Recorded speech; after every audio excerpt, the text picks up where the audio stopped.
Viewers like you make this program possible. Support your local PBS station. This is the story of energy, humanity's single most important resource.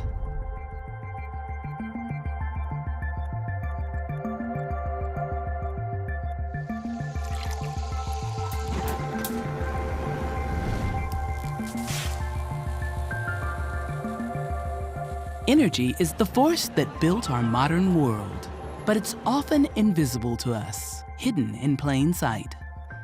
Before modern energy, people had to walk miles to get water, carrying it by hand or on their head. With a modern energy system, we can move water with an electric pump, freeing up precious time. Once water is plentiful, we can grow abundant food. And with abundant food, there's extra time for education. Educated people have access to economic prosperity. Some can even operate a business and accumulate wealth. With money, more people move to cities where there's more to do. Cities need transportation to bring goods back and forth. And people are more likely to travel to see the world. All of these luxuries give us a quality of life worth protecting, and even fighting wars over. As a society, we're making decisions about energy that will impact our planet for centuries. So we must understand it. And we can understand energy by looking at wealth. I think what ties energy and wealth together more than in some businesses is an individual can strike it really rich. What enabled this huge industrial wealth, this huge middle-class wealth? Well, that was really the invention of these steam engines, an invention of power. Wealth in one area can then quickly get translated into wealth in another part of the economy and in another part of the world. They're thinking about gaining access to spices, rubber, tin. But by the end of the 19th century, after the discovery of oil, quickly the amounts of money that could be made have grown exponentially. You get new forms of wealth, new forms of working, improved transportation, the growth of cities. These are advances that have brought just amazing improvements in quality of life. We've also become much more energy intensive. We still think it's about oil and cars, but it's not anymore. It's all about electricity and smartphones. There are still 1 billion people who don't have access to electricity or treated piped water or wastewater management. If they had more access to energy, they can improve their economic conditions. I think history would argue that when economies are in the process of trying to lift large parts of their population out of poverty, in general, there is probably less attention paid to the longer-term environment. The Earth is metaphorically bigger than a bathtub. We all know this as a child. Whatever we do in the bathtubs, we got to deal with it. It's not going anywhere. Wealth and energy are interconnected. Access to energy can make us wealthy, just like wealth can give us access to energy. And that makes wealth a critical chapter in the story of energy. This is Power Trip, the story of energy.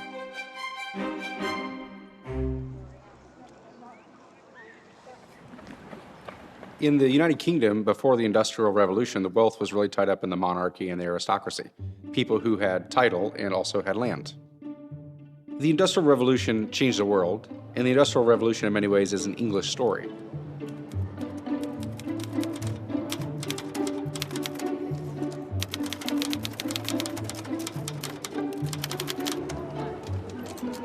Hi. Hello.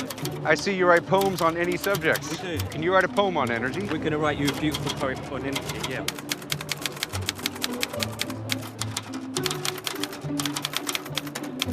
Thank you. Energy. Statue stands as if frozen, at the center and can be sought, but always eludes me as though in a perpetual state of motion. It knows no end and cannot be silenced. It only understands its own impulse to keep on as though its vector never varies. Endlessly remains the same, first this way, then that. Its many uses are as ancient as our modern world. Thank you, Edmund. That's fantastic. At the beginning of the 1600s, England is a little peripheral country, rather backward, on the edges of Europe. By 1870, it's the richest, most powerful country in the world. How does this happen? The Industrial Revolution. When thinking about the way that industrialization unfolded, it was always a global process. Think of textiles, for example. There might be kind of the appearance of new textile factories in, say, Manchester. But then you have to immediately ask, where's the cotton coming from? The cotton was coming from, as you get over the 19th century, places like the American South and more parts of the world. Every moment of industrialization was still requiring products coming from overseas. You can't understand wealth without also understanding colonialism during the 19th century.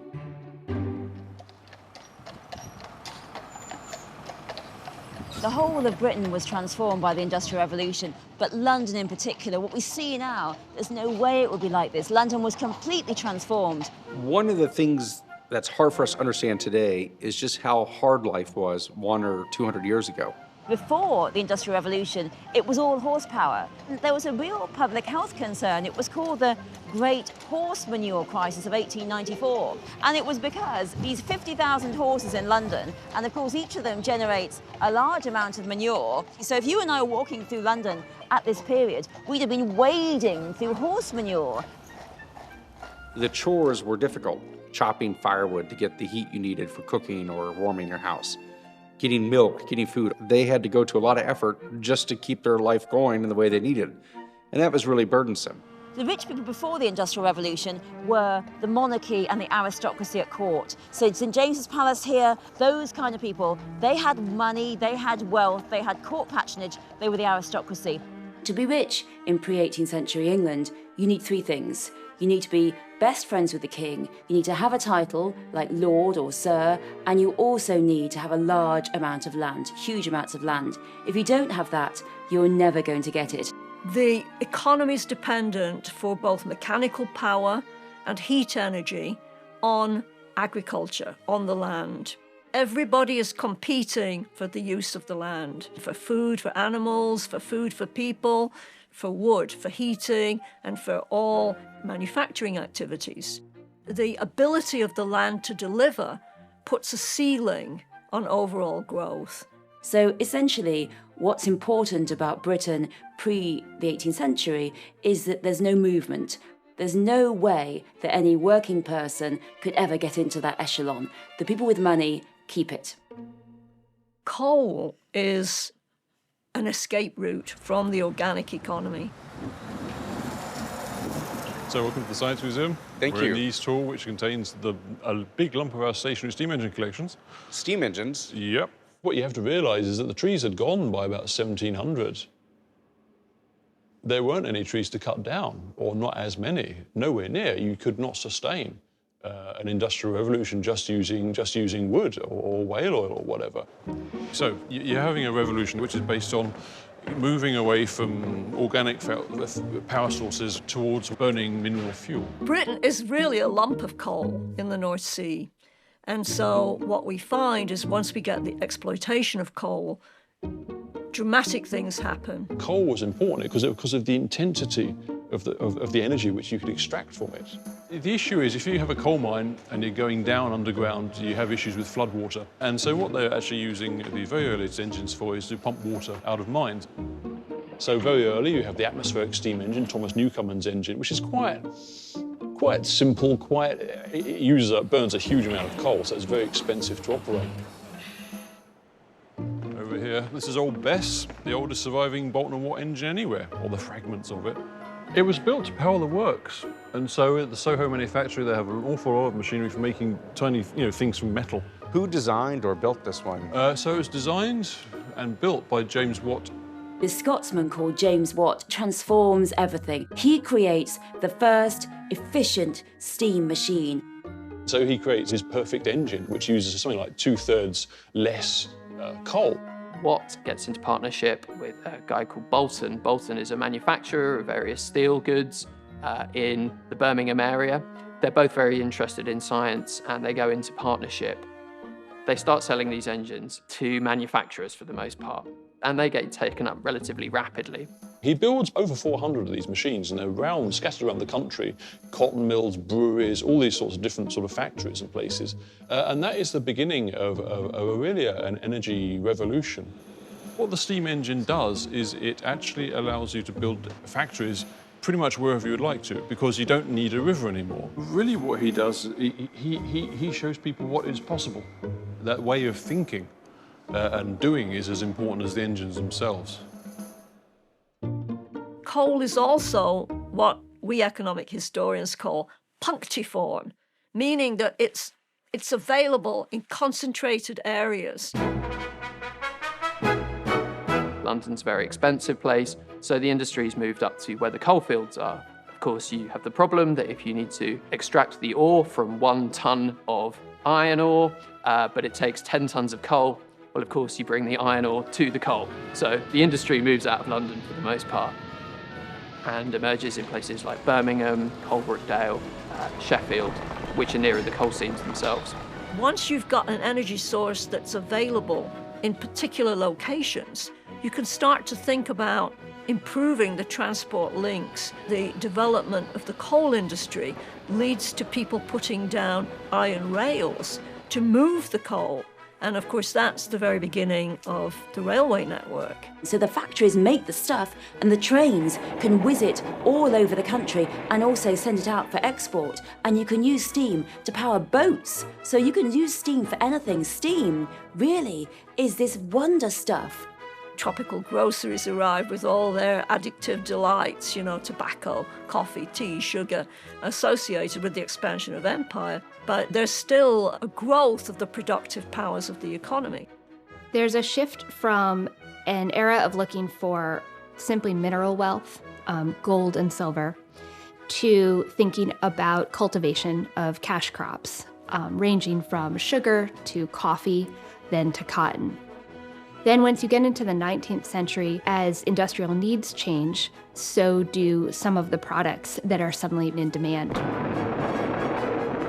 Copper is an item that conducts electricity, and so communications technologies, think about the telegraph, for example, are now causing a very new demand for copper wire.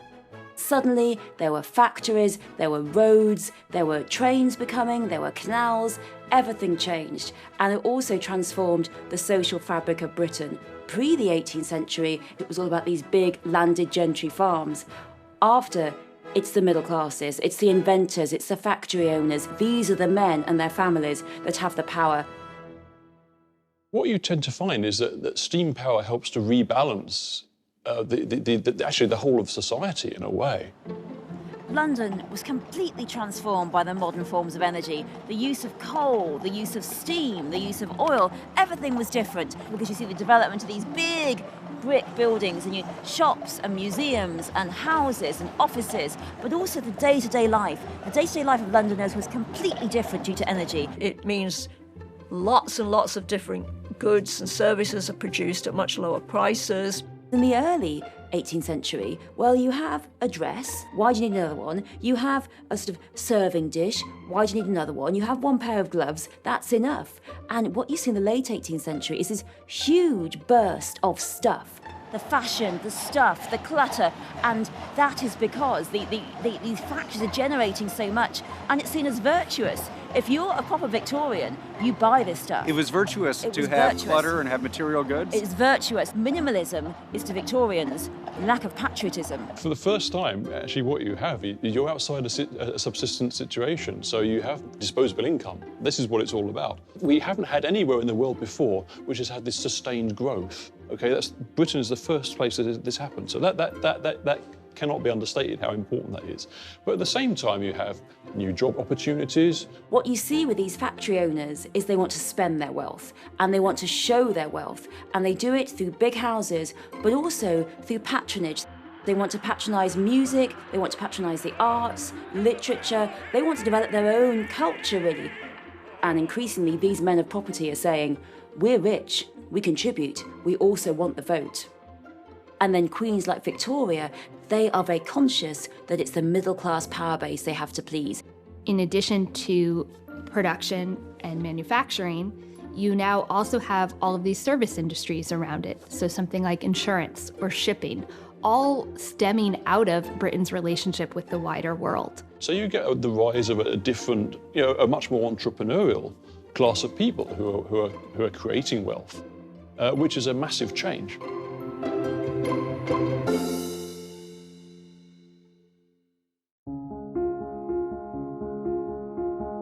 One sign of a wealthy society are healthy citizens and access to medical care.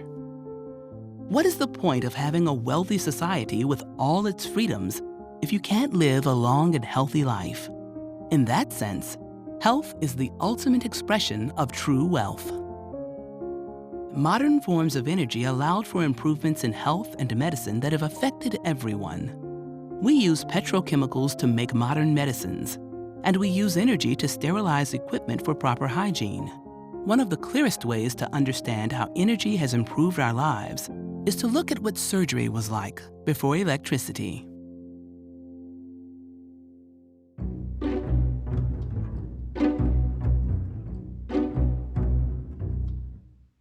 St. Thomas's Hospital is one of the oldest institutions in London. It actually dates back to 1214. You're actually finding yourself in one of the oldest operating theaters still surviving that predates antiseptics and anesthesia, and it is dated to 1822. Before electricity, surgery is just horrible. For the most part, every operating theater required to have sawdust all around the actual table because it would absorb all the blood. A simple operation would look like something out of the Texas Chainsaw Massacre. It was really nasty and horrifying.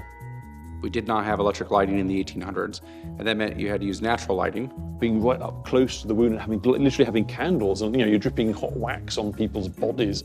The operating table, it's probably one of the most sophisticated pieces of engineering in that time period. The way that the table is designed is basically to help amputations. In addition to all the horrors of Victorian-era surgery, there was also the ignorance we had about germ theory. People would go into a hospital for surgery and were likely to pick up an infection and die at the hospital. This changed when Joseph Lister identified the spread of disease through germs. He came up with ways to sterilize operating rooms and hospitals using antiseptics made from coal tar or other fossil fuels. Electric lighting comes along later and you get better lighting. We see the great movement of science because thanks to electricity, thanks to steam power, science, and really Britain is a transformed place. In 1761, a hot bath in Paris cost about £3, but the daily wages for a craftsman was £0.5 a day. So a typical craftsman would have to work for 6 days just to earn enough money to bathe. Access to modern energy and water systems lowered the cost of personal hygiene, reducing disease. Today, we don't even think twice about bathing. But frequent bathing was only available for the wealthy before modern forms of energy. Today, the modern health system depends on our energy system. Our hospitals need electricity for the lighting, for heating the water to sterilize the operating rooms. The operating tables are made from steel from coal or plastic from petroleum. It's so important that most hospitals have their own backup generators so that the power doesn't go out in the middle of an operation. Energy is central to the functioning of a modern healthcare system.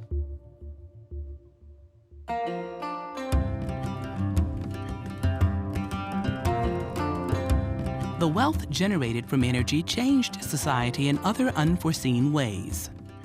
Before modern energy, most people rose with the sun and went to bed just after dark. In the 1800s, many still lived without access to electricity or clean water and spent much of their time simply focusing on daily survival.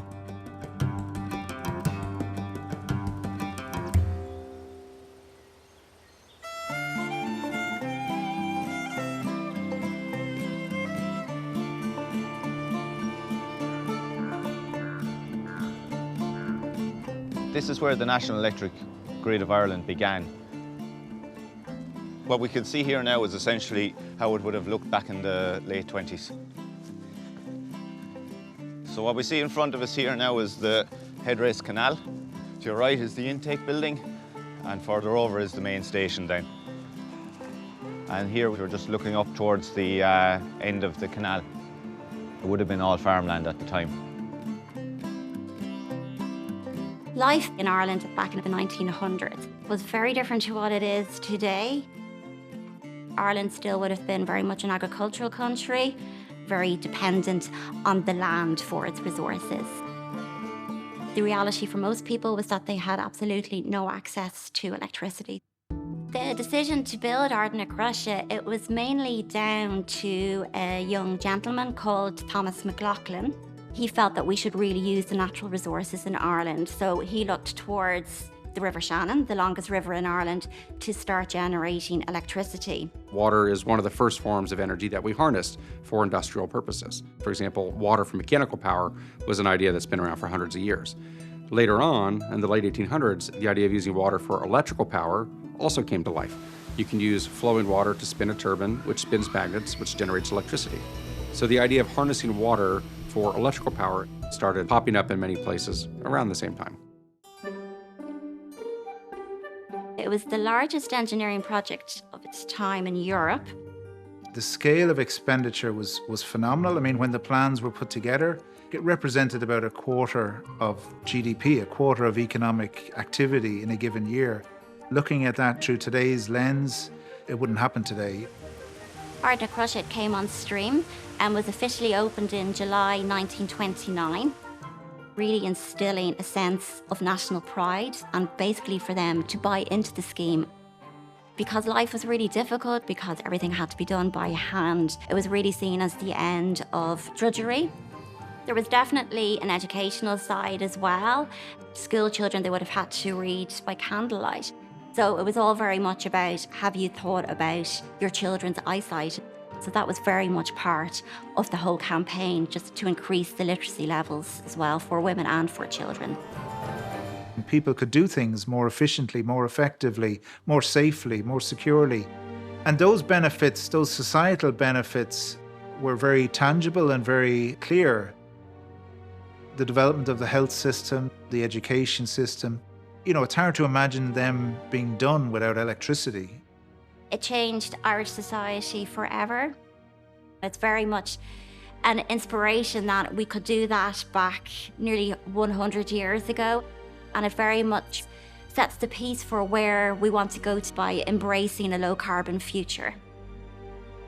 One of the grand philosophical arcs of energy that's very exciting is what energy does for freedom. Energy has a democratizing effect. It is liberating if you get access to it, because all of a sudden you can read a book. You don't have to rely on someone else for information. It's because you can study with a light bulb powered by electricity. It's because you have the ability to go to town and participate in your civic elections. Energy has lifted a lot of us out of poverty. We're all richer now because of energy.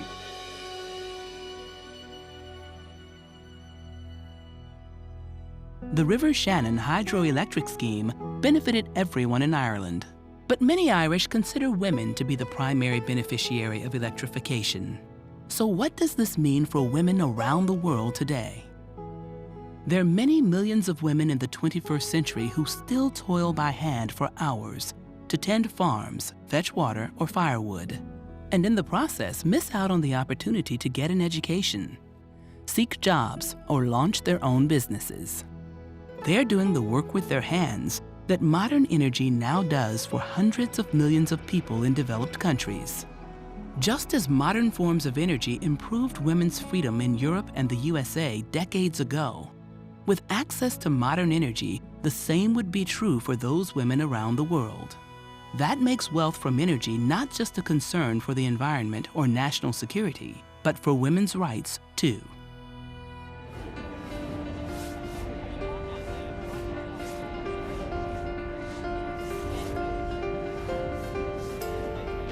Today, there is a large middle class, nearly 20 million millionaires, and over 500 billionaires in the US alone.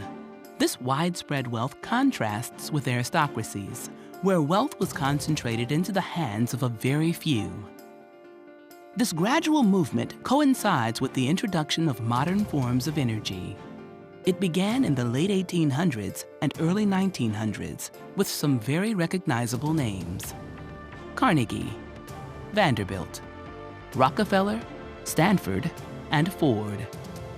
They built fortunes on energy and industries dependent on energy. Things like steel, railroads, automobiles, and shipping. Those industries employed millions who had the potential to rise out of poverty. The same phenomenon happened in other countries that industrialized as they gained access to energy. The good news is that industrialization improved quality of life for many. But industrialization had environmental impacts as governments and industries sought natural resources from around the world, and colonization helped foster great inequity in wealth. Industrialization was happening in many places with slightly different motivations and at a slightly different pace and with slightly different power sources. In England, it was a coal-driven, steam-driven society. After England industrialized, other countries started to follow. The United States industrialized about a century after England. And just as you had the rise of London, a great city in England after industrialization, you also had the rise of great cities in the United States. Chicago comes to mind. Chicago is sort of the place where natural resources, factories, and modernity all came together. The first modern city in the United States. It's where the birth of the skyscraper and other elements of a modern city really took root. The Chicagoan empire was quite large, and that empire helped give rise to all this wealth in Chicago. Chicago was booming in the industrial era. Steel, the meat packing industry. Chicago was casting most metal for the world. And I think because of that, a great number of people became extremely wealthy. Early American cities like New York, Pittsburgh, and Boston saw the rise of industrialists who created wealth from harnessing steam, gas, and coal. But in many ways, the rise of Chicago shows how access to modern energy could lead to great wealth. Chicago was perfectly situated on the Great Lakes with access to 2 rivers. When the city was incorporated in the 1830s, there were 350 people. By 1860, there were nearly 90,000.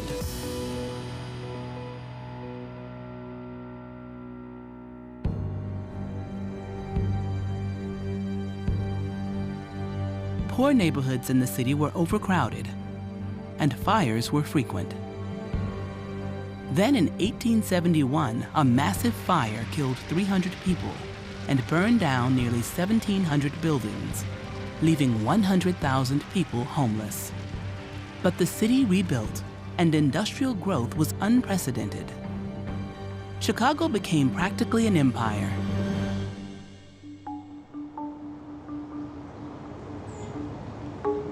So Prairie Avenue was the famous place to live at the turn of the century. This is where everybody who had money would buy a lot and have a house built. How did all these people make their money? Most of the people on this street were involved in manufacturing because you have to remember Chicago was the fastest growing city in the United States, probably in the world. Lots of money was being made through the development of all the factories and the jobs, the transportation, the freight industry, and all the manufacturing along the river. And right out here, not very far from here, at the stockyards. And these are the people who lived here who ran those companies. So here's the home of the Glessners, Francis and John Glessner. And as we go in, we'll see that it is a beautiful open house inside. On the outside of the architectural style is called Richardsonian Romanesque, named after the architect. John and Frances Glessner came to Chicago from Ohio. Mr. Glessner came to work in an institution that today you would know as International Harvester. They manufactured agricultural equipment.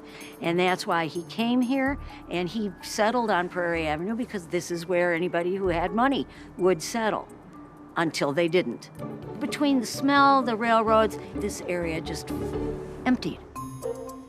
The Glessner House is a fully restored late 19th century mansion here on Prairie Avenue. When the Glessners moved in, there were about 90 mansions lining the street from 16th to 22nd, and pretty much anybody who was anybody was living here on Prairie Avenue. So this would have been a very active part of the house for probably about 12, 14 hours a day. Dinner was typically 8 courses. I don't think my kids would survive an 8-course meal in all honesty. They absolutely loved oysters on the half shell, so dinner always started with that. And that was available because of their meat packer neighbors. And they would have had, as part of that 8-course dinner, 3 courses of meat, which would be fish, poultry, and beef, lamb, or pork. So they were using a lot of those products on a regular basis. Okay, so I definitely need a library like this for myself. So most of these large houses would have had libraries. This one was very unusual in that it was designed for both Mr. and Mrs. Glessner, as represented by the large partner's desk in the middle of the room. Her presence in the library would have been very unusual in the time period.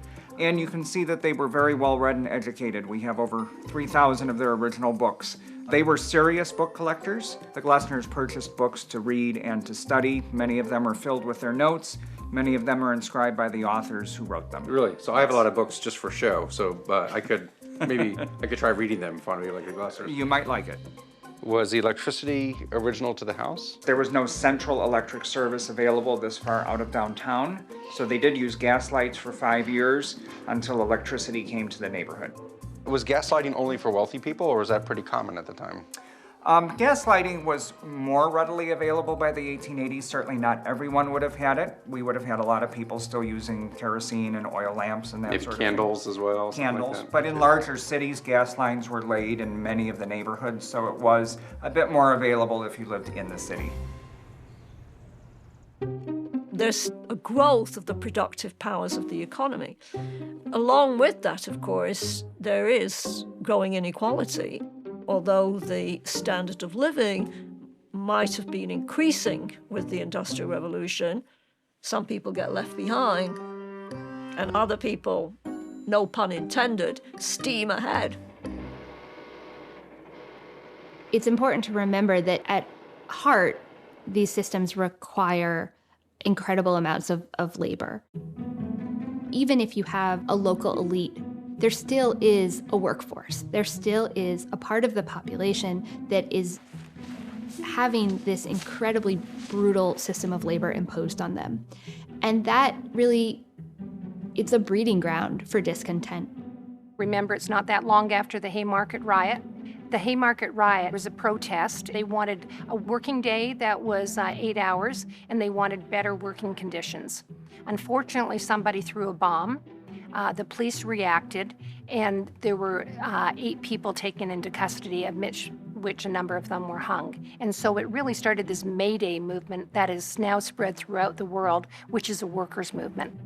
In the factories, conditions often are brutal. There's low pay, there's no protection at all for these workers. These machines, they never turn them off, because if you turn them off, that's losing profit. They're working all the time, but they have to be cleaned. And the only way to clean them is by sending someone under it while it's still working. And because they're so big, they use children. They send these little children under these looms, under these big machines to clean them while the machines are working. And many children lose their limbs. It's very traumatic, it's very upsetting, and they become disabled.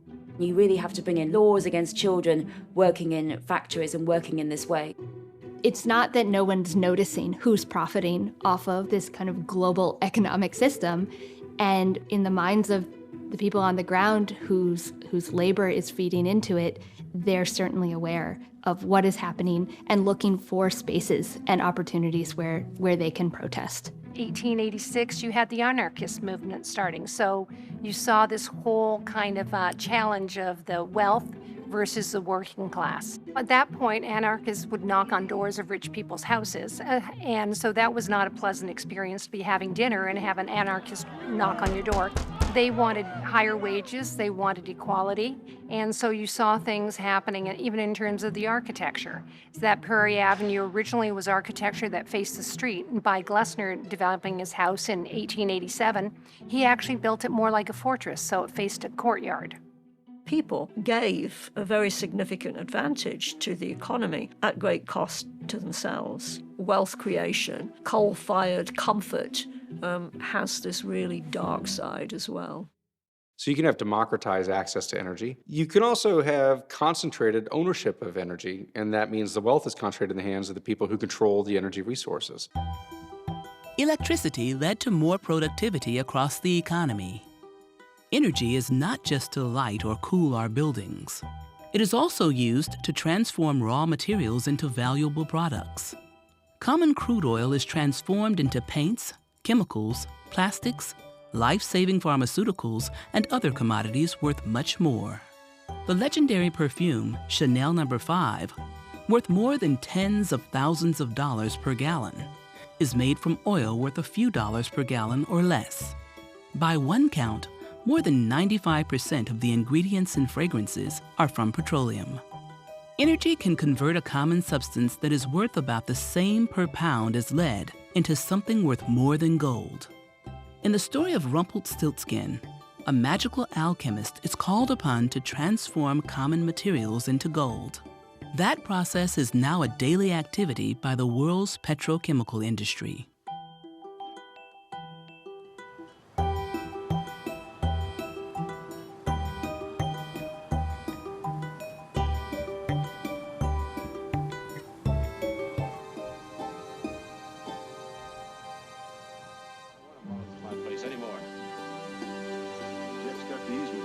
Movies shape our attitudes about energy and reflect our attitudes about energy.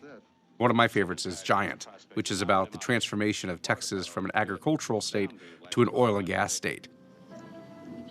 Sure is. Buy him out, Ollie. Buy him out and get him out of here. If you had good luck and hard work, you could get rich. And that was a part of the theme of the movie.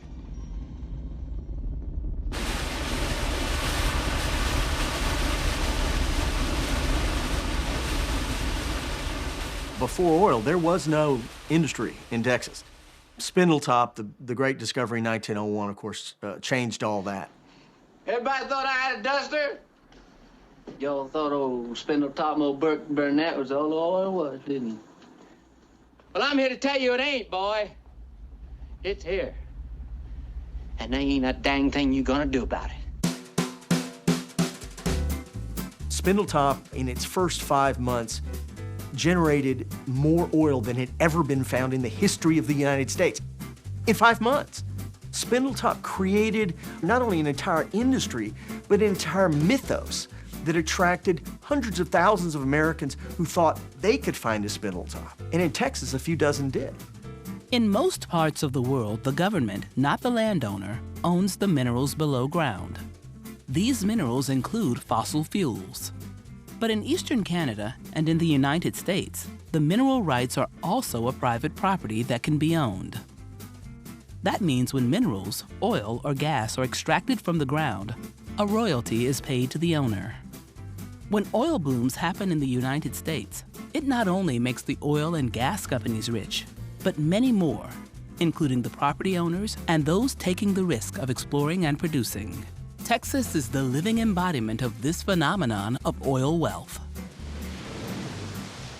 It became the image of the culture, and Texas embraced that. Texans have always loved their myths, the bigness, the independence, the freedom, the frontier. All that, I think, deeply appealed to a culture in Texas that predates the oil industry. Giant really shows this transformation of wealth and the rise of the Texas oilmen as an icon or as a character that a lot of people recognize in movies and books today. You know, culturally, oil made Texas very special. But I think where oil mattered most for Texas was in terms of political power. For years, all political money was on Fifth Avenue. Texas political power really arose from a series of massive oil fields that were found in Texas during the Great Depression. Most of those oil fields were found by individual Texans rather than large companies. And so the mobilization of this sudden gusher of Texas oil money really didn't become a thing in Washington until into the 1940s. And LBJ really controlled that spigot for Washington. If you wanted this incredible new money, you went to LBJ. The new Texas wealth of the 40s and 50s drew politicians from across the spectrum. Political power in America flows toward money. And for about 10 or 15 years there, the newest overflowing pot of cash was Texas and Texas oil. You know, you'd be hard-pressed to find a state that was impacted more dramatically by oil than Texas. It gave Texas everything that we have today. Fortune 500 companies, political power. You know, without oil, Texas would pretty much be a prettier New Mexico.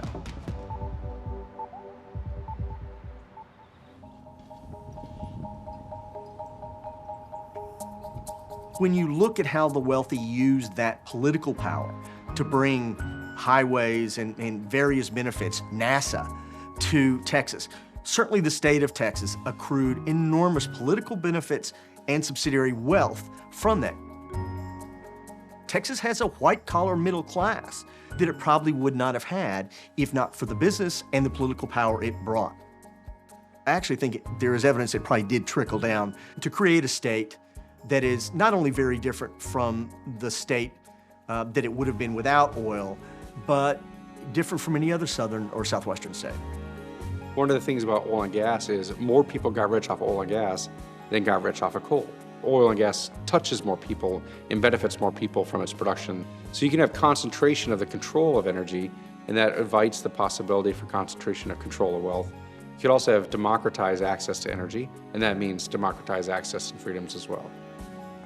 And countries where they have nearly universal energy access are among the freer countries in the world. So this is a very important idea that energy gives economic freedom, but also gives personal freedoms and political freedoms, that these go hand in hand. It's important to remember that the search for oil was a global search. For many European companies, their first thought is to look at places where they already have a colony. It's the early 20th century when you first have the discovery of commercial oil in the Middle East. It wasn't yet known how much money could really be made out of this area. It was a speculation. In 1907, one of the engineers does hit oil, and about a year later, the Anglo-Persian Oil Company first starts to sell stock. In 1914, the British government becomes a majority shareholder in the Anglo-Persian Oil Company. 6 weeks after that agreement, after the British government became a majority shareholder, is the outbreak of the First World War. And it's oil from the Middle East that is indeed fueling the British military around the world. There's also a sense that all of the wealth coming from these oil fields is leaving on the ships that are carrying oil to European or other markets, that it's not getting reinvested back into the area. So exiting the Second World War by the late 1940s, this is the era of the Cold War. You have the Soviet Union promoting a form of anti-capitalism. They're going to try to say to local leaders in the Middle East, look what these Western companies are doing. Look how they're treating you. Look how wealthy they're getting, and at whose expense. The Persian ruler decides that he's fed up. And in the early 1950s, he announces that he's going to nationalize oil in Iran. This decision to nationalize Iran's oil prompts a global crisis. The presence of a British company such as BP in the Middle East, yes, it is affecting the economy in Iran, but it's also affecting the political system. It's also affecting the social system. It's also affecting sort of day-to-day life amongst everyday Iranians. That might not always be direct, but it's certainly indirect, and that creates a real lasting legacy for this history of Western commercial interests and of wealth.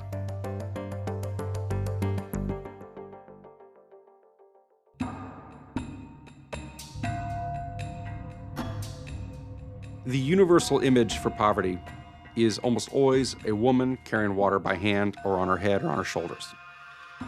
In the modern world, we've been liberated from that burden because we have electrical systems and electric pumps that move and treat the water for us.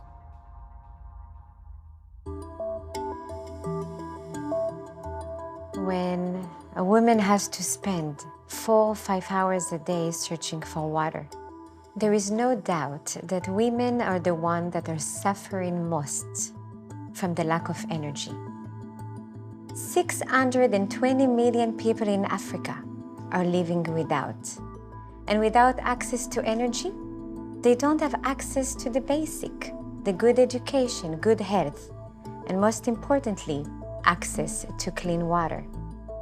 And so Innovation Africa, what we do is quite simply bringing simple technology to bring light to schools, to bring light to medical centers, and to use the solar energy to pump water.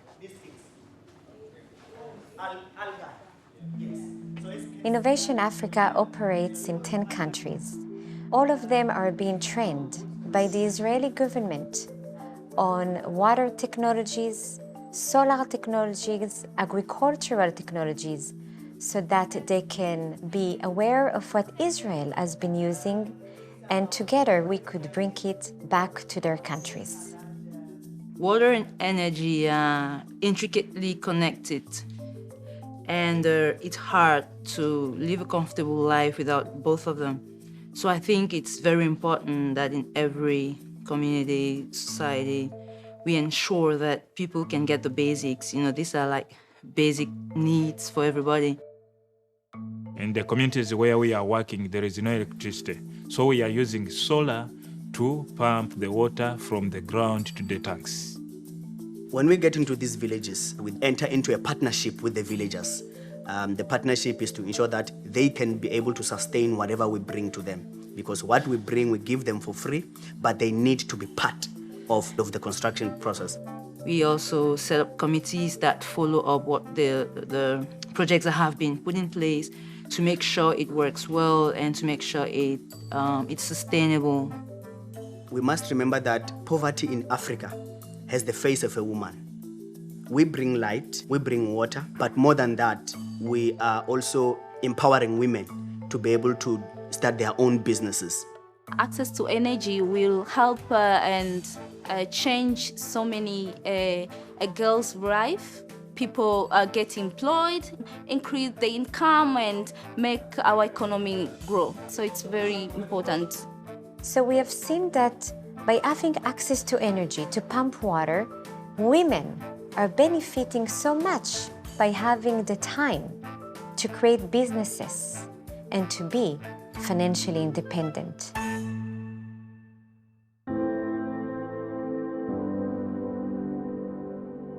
Better tools from modern energy transformed society. Coal gave us better tools. Oil and gas gave us plastic and other materials.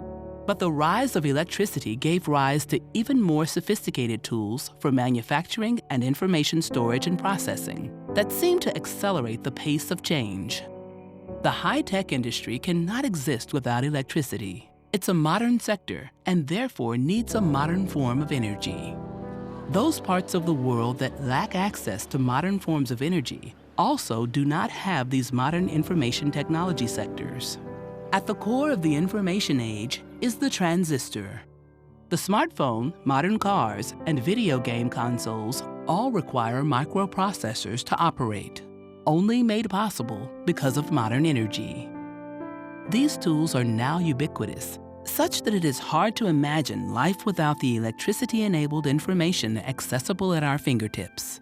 The result of the information technology boom is that it also created wealth, similar to the coal, steel, or oil booms before.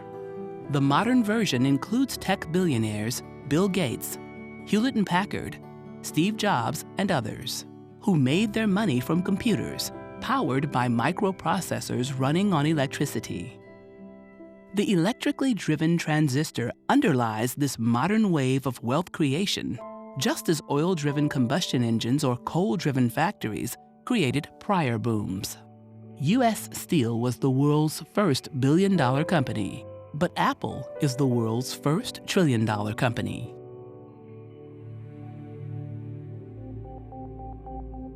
The big picture with energy is that there are all sorts of trade-offs. There's no one energy technology, fuel, or option that is all good. They all have downsides.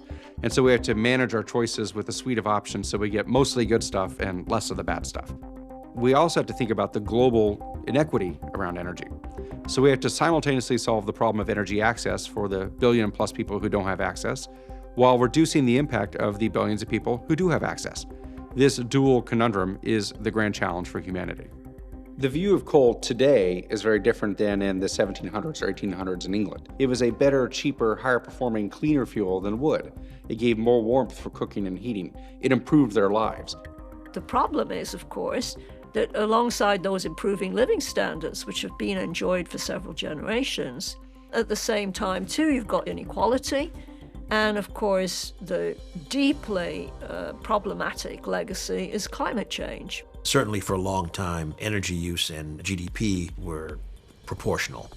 Now we are seeing a breaking of that direct proportionality with much improved economic activity relative to the energy requirements. But we can't kid ourselves, it's still an enormous dependence upon energy. We've been on this, in a sense, this train of ideas for almost 200 years. Right now, we need to figure out how to end this parenthetical industrial age. Not only must we, but we will be going to a highly decarbonized economy. Ultimately, it's got to be low carbon globally, not just in a few countries. And in doing that, we can't let the perfect be the enemy of the good. It's not practical for Americans to look at a country that doesn't have electricity and doesn't have energy services and say, you can't do what we did, you can't live the way that we live, because it'll make things worse.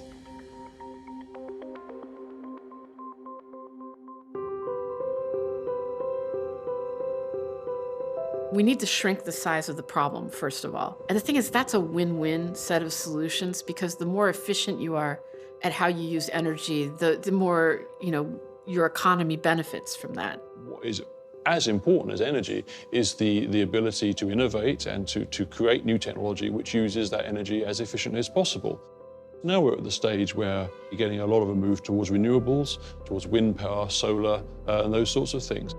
That inventive enterprise, I think, is as important as the energy side. I think we have to redefine wealth. It's not that it's going to be an easy fight, so we have to be prepared for that. But we can do this. We did World War II. Within 2 years, we mobilized enormously. If we could go to the moon, from 1961 to 1970, we can really do this. I'm so hopeful with the children. They are saying, we want our future. You cannot sacrifice our future. I've got a solar panel attached to this cardboard piece right here. You have to be optimistic, because if you let yourself get too pessimistic, then there's no solution set in that. Ultimately, I think I'm a pragmatist. I think we all need to be. We all need to look at, how do you actually solve for this problem? How do we actually make it better? I'd like to see more people get rich from energy, and I'd like to see more people have access to energy. I just want it to be done in a cleaner way that doesn't have the air pollution, doesn't trigger the asthma attacks, doesn't denude the land of its trees, in a way that's more sustainable. While energy access is a pathway to wealth for someone in energy poverty, for societies that are already rich, the use of dirty forms of energy can make it harder for the economy to grow. In a way, unfettered access can make us slaves to energy. The question for humanity is how to get everyone the benefits of a wealthy existence: better medicine, comfortable homes, freedom of movement, access to information, less manual labor, without causing so much environmental impact. Every individual can make a difference. First, we can make decisions about what we put in our houses. We can install more efficient air conditioners or refrigerators, buy cars with better fuel economy, and choose food with lower energy requirements. Second, we can simply turn off lights when we leave a room, save water, and when possible, use mass transit to get to work. Third, we can use cleaner forms of energy. But we also need innovation, and some of us might even innovate new technologies, perhaps becoming wealthy from the ideas, as has been done in the past. And we all have a role to play in the story of energy.